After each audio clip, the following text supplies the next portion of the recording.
Сегодня расскажу про IKEA контейнер «Стук». Размер 51 сантиметр на 20 и высотой 18 сантиметров.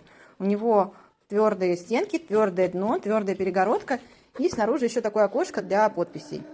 Для хранения вещей разных категорий, например, тут джинсы, а там шорты и юбки.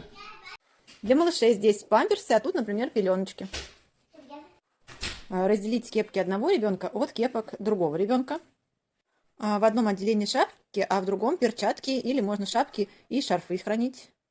Для хранения игрушек на глубоких полках позволяет, во-первых, хранить две категории, разделить их и использовать всю глубину глубоких полок. Или, например, полотенце. Здесь полотенце для рук и лица, здесь ванные полотенца. Опять же, можно хранить в глубоком шкафу.